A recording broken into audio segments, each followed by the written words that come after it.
sahabatku semua. Assalamualaikum warahmatullahi wabarakatuh. Bismillahirrahmanirrahim.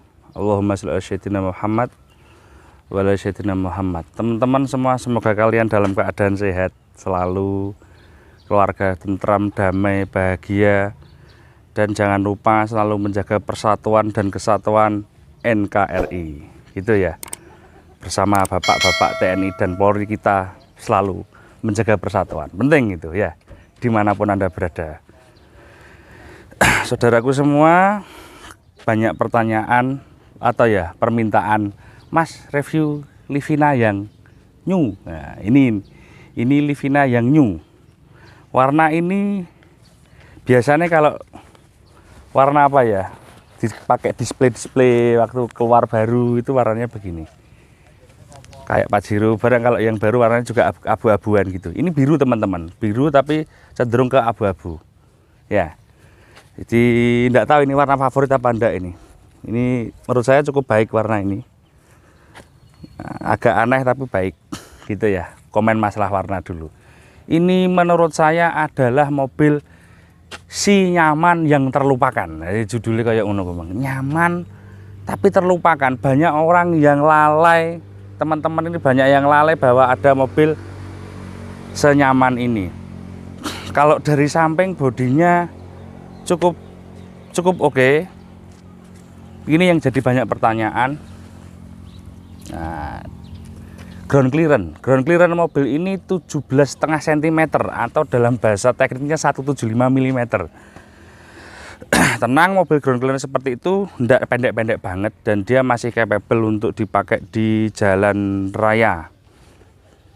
Untuk melewati banjir jangan takut, di depan dia intake-nya di atas, nanti tak jelaskan ketika pas di mesin ya. Jadi mobil ini oke dengan ground clearance 175 mm, jadi nggak terlalu pendek ya. Untuk dari depan dia semua tipe lampunya sama, mungkin grill yang beda, ini tipe XV, ada fog lamp.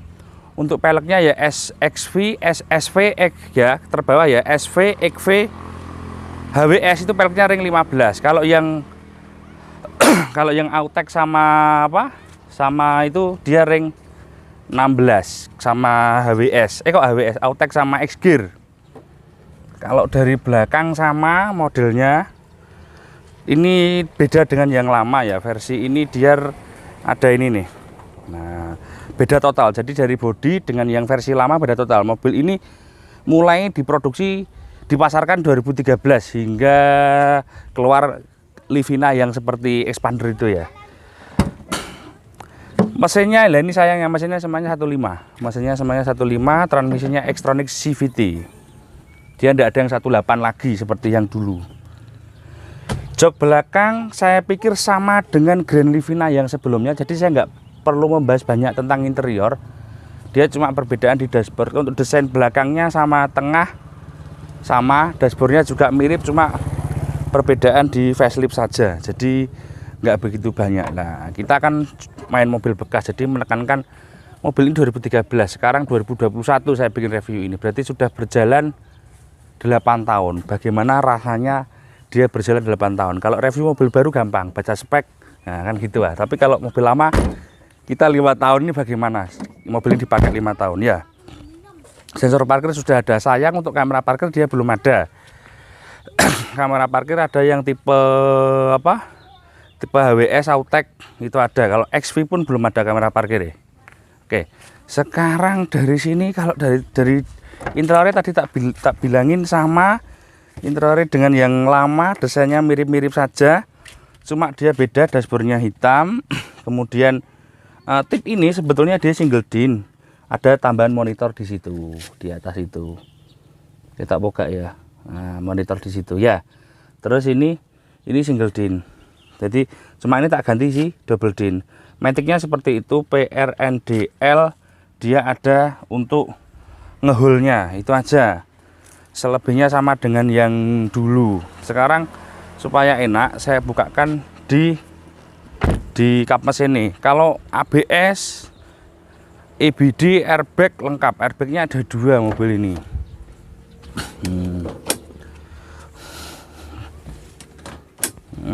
Oke. Ini saya takut keliru karena batekane kap mesin itu sama bensin itu jejer. Jadi tolong please deh kalau pabrik bikin batekane, tarikane kap mesin sama bensin jangan sampai jejer ya. Nanti kita mau ngisi BBM keliru buka kap mesin. Nah, kap mesin gantungannya sama dengan versi yang lama ada di sini.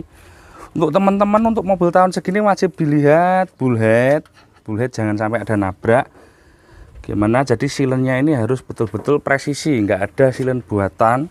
Kemudian bawah, nah Grand Livina itu dari yang lama hingga sekarang itu bullhead atas ini dia tidak dicat. Jadi teman-teman kalau lihat bullheadnya masih poxian ini berarti masih asli.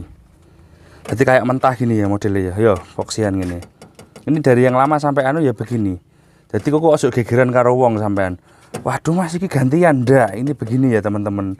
Bullhead atas begini, terus di bawah sini wajib kita nginceng. Jadi di bawah sini kita wajib nginceng ya teman-teman ya. Wajib nginceng yang bawah situ. Oke. Terus kemudian maticnya ini sudah berbeda dengan yang lama, jadi rasanya berbeda. Mesinnya juga mirip tapi beda. Yang tipe baru ini dia dual injektor dan dual CVTC bohopo. Pokoknya intinya kayak istilahnya Toyota dual VVTi ya. Jadi dia pengaturan katup klepnya atau di Honda itu VTEC dia dual. Dual ini loro. Injektornya jadi dual injektor. Nah, jadi mobil iki diklaim bisa 109 PS, jadi tenaganya lebih besar dari versi Livina yang lama. Kemudian versi Livina yang lama itu kan punya penyakit ngelitik otok-otok, nah ngelitik karo otok-otok nek digas iku. Karena apalagi dipakai nanjak matic e, masih idik ngono. Nah, idik otok-otok wis pokoknya ngono lah ya. Itu dibawa ke dealer kadang-kadang nggak sembuh, kadang ya sembuh, nanti habis banyak bawa pulang kok gang lama ya gak lama ya gitu lagi. Itu versi yang lama tapi irit memang nyaman ya. Semua produk itu ada plus dan min. Nah, nggak ada plus nggak ada, pasti ada plus juga ada min. Nah itu yang lama minnya di situ dan disempurnakan di versi yang ini. Versi mesin ini mendapat sentuhan seperti itu dan saya mencoba minim lidik. Jadi sangat minim lidik ya, sangat minim lidik. Itu yang jadi garis bawah tentang perbedaan di mesin. Sayangnya ini hanya 15 tidak ada 18. Kemudian maticnya dia CVT. Nah, maticnya dia CVTS pokoknya CVT, jadi luweh halus jari ini. Teman-teman mohon jangan cuci mobil ini karena dia ecunya juga ada di atas di situ. Nah, ini untuk di transmisi maticnya. Untuk matic CVT itu teman-teman harus rajin ganti uli.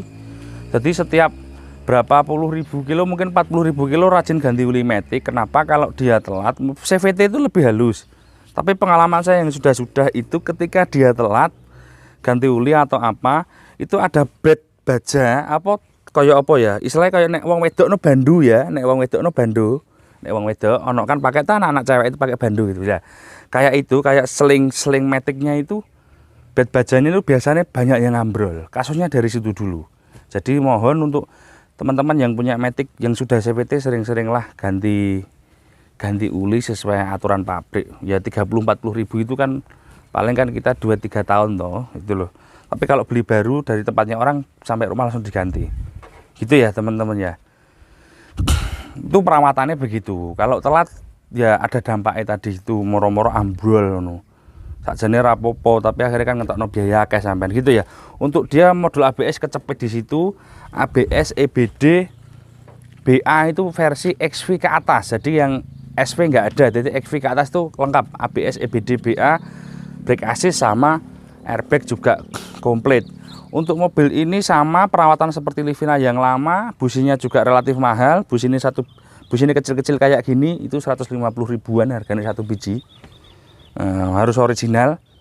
Kalau overall yang lain mirip-mirip. Jadi kalau segi perawatan memang dia sedikit lebih mahal daripada ngomong aja kompetitornya Avanza Xenia. Tapi untuk teman-teman yang cari nyaman, nah ini kalau ngomong kaki-kaki dia oke ya. Tadi saya sebutkan kalau untuk tipe HWS XV, SV itu dia pakai ring 15. Nah, untuk shockbreaker, untuk yang versi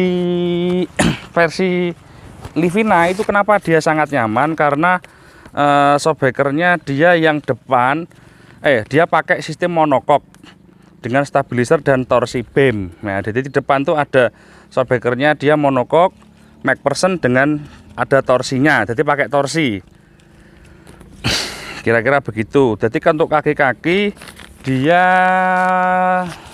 mobil ini mirip dengan si Mobilio, mungkin Mobilio atau si R3. Makanya R3 Mobilio itu kan juga lebih nyaman. Jadi penggerak depan itu lebih nyaman, teman-teman. Penggerak depan lebih nyaman, cuma secara kaki dia lebih sering jajan daripada penggerak yang belakang. Tapi jangan sampean bayangkan sering banget jajan, enggak. Perlu diketahui, tadi saya lupa menyebutkan bahwa untuk setirnya dia EPS, jadi elektronik power steering, pakai listrik ya, nggak pakai pompa. Oke, saya pikir cukup untuk penjelasan dari luar. Sekarang kita coba yang dari dalam. Kita coba test drive, teman-teman. Kuncinya seperti kunci Livina yang sebelumnya, jadi sama, dia tidak smart key, tipe XV ini. AC dia airbag kanan kiri, jadi airbag kanan kiri. Untuk yang versi model baru ini bahan setirnya sedikit diperbaiki. Livina yang lama yang setirnya masih abu-abu itu mesti ndek kene iki gribal krowok-krowok loh, teman-teman. Mesti di sini gribal ke motor. Jadi teman-teman yang punya Livina lama setirnya di sini lubang krowok-krowok gitu, kayak dikeriketi tikus, jangan khawatir, itu wis umum itu. Jadi spons setirnya jelek yang lama. Kalau yang ini sedikit lebih baik, jadi juga dia masih bagus. Mobil ini KM-nya 100-an ini. 105.000 kayaknya asli, karena ini masih bagus semua, buku servis semua ada, dan mobil ini tangan pertama saya dapatkan. Airbagnya belum pernah meletus. Nah ini teman-teman bedanya ini ada maticnya di sini, dia kan P, dicoba gini ya, R harus langsung masuk, R, D, N, terus D. Di sini ada penilai matic. Kita gak ya? Ini kalau ya istilahnya hole gitu loh ya. Ini kalau saman mau nyelip-nyelip, saman tekan ini, dia kayak nahan gitu. Jadi tidak perlu dia pakai Titronic. Dia D gini, saman mau nanjak apa jalan turunan apa nyalip, sama tekan yang di sini. Jadi dia di sini di speedometer nanti muncul mode spot. Nah, di speedometer muncul spot. Jadi kalau ini ditekan dia muncul spot kuning-kuning di sini. Nah, itu bisa sampan gawe ngebut. Nah, oke, sekarang kita jalan. Livina kaki top. Wes, top kelasnya mobil low MPV, kelasnya MPV murah, top ini. Kalau sama R3 mirip-mirip naikannya, tapi kalau sama Mobilio kayak halus ini ya, menurut saya. Tapi kalau sama empuknya sama kayak R3 itu empuk juga. Untuk stabil di jalan tol jangan khawatir, mobil ini 140-150 kpj kilometer per jam masih oke. Tapi itu tidak untuk dicontoh, dan ini tidak untuk acuan. Sekali lagi, itu tidak untuk acuan. Artinya mobil ini mampu jalan segitu, 140 km per jam dia mampu, tapi jangan dilakukan gitu ya. Dia bisa stabil ya, satu sih banter teman-teman. Nek banter bojomu rondo kok. Ya, biasa. Terus kemudian ini setir dia EPS. Jadi ya EPS itu kalau saya suka yang hidrolik ya. Cuma kan teknologi baru sekarang pakai EPS ya. Kalau EPS itu dia kalau pelan gini enteng, kalau dia kecepatan agak tinggi dia akan berat. Itu. Kalau saya suka hidrolis, yombo ya, aku ini wong all main soalnya. Terus kemudian BBM 113 Evrik. Sampan pakai dengan catatan sampan gak ugal-ugalan ya.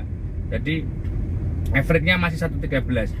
Jadi lebih iri dari yang lama. Yang lama itu kalau sampan pokoknya sampan tergantung kakinya. Kalau kakinya wajar-wajar aja nggak makanya 113 Evriknya. Bisa lebih itu. Bisa kurang, bisa lebih. Nah, tergantung kaki Anda. AC dia double blower di sini. Tetap seperti yang lama di konsol tengah ini. Ya, AC dia double konsol tengah ini. Untuk tanjakan oke, tanjakan oke. nyalip oke, tadi saya bilang ada ininya. Dan ini sudah tidak ngelitik versi yang ini. Kaki-kakinya, untuk kakinya paling juara kelasnya low MPV, dia sudah tidak ngelitik. Yang penting kalau yang lama tuh keluarnya ngelitik. Terus apa lagi ya teman-teman ya, penggerak depan oke, belakang juga simple. Kalau di dalam ini nampaknya kita seperti naik sedan, jadi mobil ini terasa pendek, tapi sebetulnya juga nggak pendek, tapi dia seperti sedan. Ini cover jok saya agak warnanya putih hitam. Oke, saya pikir untuk rasa test drive-nya ya mirip-mirip kayak mobil-mobil pada umumnya, cuma ini lebih nyaman gitu daripada kita bawa mobil yang kompetitornya ini, daripada yang penggerak belakang. Untuk harga jual jangan khawatir, pajak juga umum, BBM juga irit. Dan mobil ini kalau bawa ini apa ya, punya prestis sendiri. Kalau kita pulang di kampung itu bawa mobil seperti ini, wah, ora nyewo, ora rencar. Kan jarang perusahaan ataupun rencar bawa Grand Livina yang all new ini. Jadi kita image-nya itu mobil sendiri gitu loh. Masih kadang-kadang ya utang neng bank, kredit, enggak apa-apa, itu pribadi. Tapi kan kita bawa seperti ini nggak kelihatan nyewa gitu loh, kayak di kampung itu. Oke, cukup, kita kembali ke tempat tadi. Nah, oke, tadi kita habis test drive, kita habis nyoba. Bagaimana kesimpulannya? Satu, dia nyaman. Jadi untuk penggerak depan tuh dia nyaman. Dengan kompetitornya dia ada di Mobilio, mungkin di R3 itu juga nyaman karena sama-sama penggerak depan. Untuk tadi saya katakan kakinya sering jajan tuh enggak, artinya gini loh, artinya daripada yang penggerak belakang, memang dia kuat penggerak belakang semacam Xenia Avanza, tapi untuk kita pakai sebagai seorang yang biasa saja aktivitasnya, enggak ekstrim ke naik gunung, itu saya pikir sudah lebih dari cukup gitu ya. Jadi enggak jangan dibayangkan touring banget itu, enggak. Artinya kalau saya suka nyaman gitu ya. Terus kekurangan dari mobil ini apa ya, ground clearance juga tidak jadi kekurangan yang banget, karena mobil ini menurut saya juga tidak terlalu pendek juga. Kekurangan katanya teman-teman ada yang mengatakan purna jual. Kalau pajak sama ya, kalau tahun-tahun segini mendekati 3 juta untuk di Jawa Timur sini. Teman-teman katanya purna jual. Nissan itu kalau dijual sulit Mas Ongki. Banyak yang WA saya gitu ya, pernah ya, bukan banyak, ada beberapa yang WA saya gitu. Jadi begini teman-teman, mobil yang dijual sulit itu ada satu, sampan jualnya terlalu mahal, tidak ikut pasar. Jadi sampan, banyak orang itu cerita saya itu jual mobil sulit itu ternyata dia jualnya ikut dia belinya dulu, itu banyak. Lah dulu saya belinya 130 Mas, sekarang 120. Harga sudah 4 tahun ya, berubahnya banyak. Jadi mobil itu yang sulit dijual itu satu, dia tidak ikut pasar harga. Nah gitu, yang pertama itu. Yang kedua, dia ikut harga pasar tapi barangnya di bawah standar. Nah itu juga sulit. Apapun mereknya, jadi apapun mereknya sulit itu. Jadi tidak peduli itu mobil apa, pokoknya harganya di atas standar itu sulit. Standar tapi barangnya di bawah standar itu juga sulit. Apa maneh regomu larang barangmu elek, tambah angel. Jadi artinya apa? Tidak ada mobil itu yang sulit dijual. Kendaraan yang sulit dijual itu adalah kendaraan yang dijual tidak sesuai harga pasar.